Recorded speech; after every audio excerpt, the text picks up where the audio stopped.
Hi everyone. So I'd like to introduce some more definitions. These concepts we'll be using a little bit later on. So when people invest in selling bonds to firms or buying equity or shares of stock in a company, there's certain different characteristics of type of risk that these investors face. So one is called systematic risk, and that's due to macroeconomic instability. I think the classic example is what's going on with COVID-19. We've had over 30 million people apply for unemployment insurance in the last month, which is an incredibly large amount. So there's a lot of macroeconomic instability in the country. And that can affect all different types of investments that people have going on right now. Because we've seen the stock market take a tremendous dive, then it came back, and it's been oscillating now for the last month. So there's a lot of macroeconomic instability, and we refer to that as systematic risk.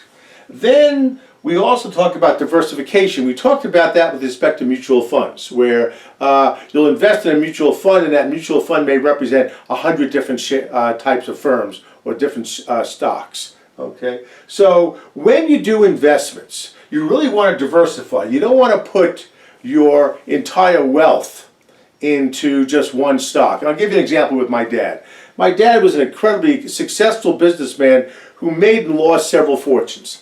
And one time he had a large amount of money in the early 70s, and he was thinking about investing in two particular firms.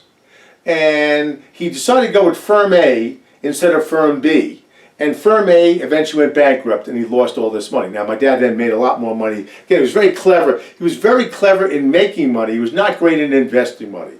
So when he told me that he invested in company A and we lost all this money, he said if he would have invested in company B, he would have made a fortune and we'd have all been set.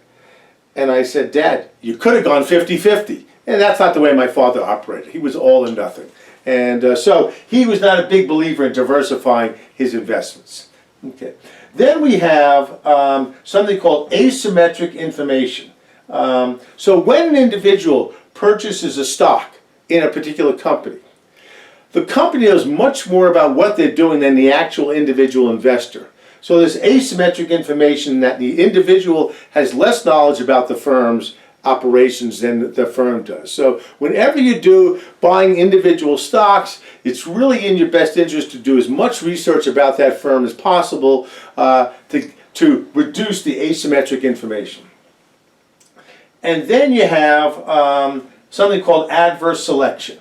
Is that when you invest in a particular stock, the firm probably has a better idea about the risk that they're facing than the knowledge of the investor in the risk that the firm is facing. So you got this adverse selection idea that that understanding the risk that a firm faces is also you will not have all the information. So again, it behooves the investor to do as much research about the firm that they're particularly thinking about investing in, so they're making a more informed decision.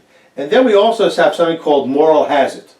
Okay, and there's an example where the investor may not have full information about what the firm actually does.